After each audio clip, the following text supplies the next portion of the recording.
গ্রামের এক কোণায় ছিল একটা ঘন জঙ্গল। লোকেরা তাকে বলত অভিশপ্ত জঙ্গল। কেউ সেখানে গেলে আর ফিরে আসত না, বা ফিরলেও আগের মতো থাকত না। একদিন সাহসী এক ছেলে নাম আলিফ ঠিক করল সে জঙ্গলে ঢুকবে। সবাই তাকে থামানোর চেষ্টা করল, কিন্তু সে কারো কথা শুনল না। রাত নামতেই সে জঙ্গলে ঢুকে গেল। প্রথমে সবকিছু শান্ত ছিল, শুধু ঝিঁঝি পোকার শব্দ আর ঠান্ডা বাতাস। কিন্তু কিছু দূর যেতেই সে অনুভব করল কেউ যেন তাকে অনুসরণ করছে। আলিফ পেছনে তাকাল, কেউ নেই। সে আবার হাঁটতে শুরু করল। হঠাৎ বলে উঠল, থামো। একটা ফিস ফিস শব্দ। সে ভয় পেয়ে চারদিকে তাকাল।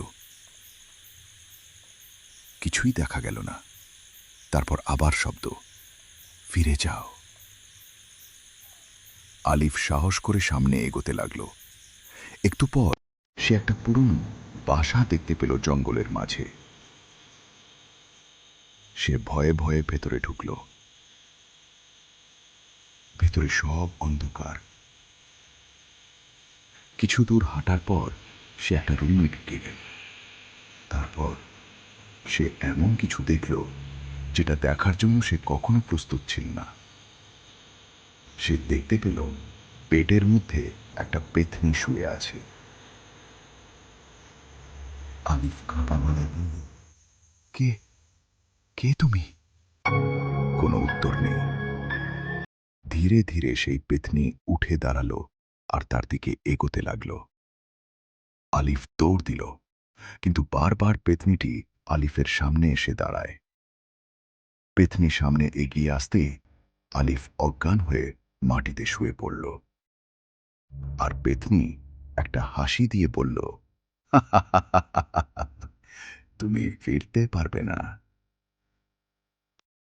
পরদিন সকালে গ্রামের লোকেরা জঙ্গলের পাশে আলিফের জন্য অপেক্ষা করল, কিন্তু আলিফকে আর কখনো পাওয়া যায়নি। এরপর থেকে রাতে জঙ্গলের পাশ দিয়ে গেলে এখনো শোনা যায়, ফিরে যাও। তো বন্ধুরা, ভিডিওটি ভালো লাগলে অবশ্যই সাবস্ক্রাইব করে পাশেই থাকবেন। পরবর্তী ভিডিওটি আপনার জন্যেও হতে পারে।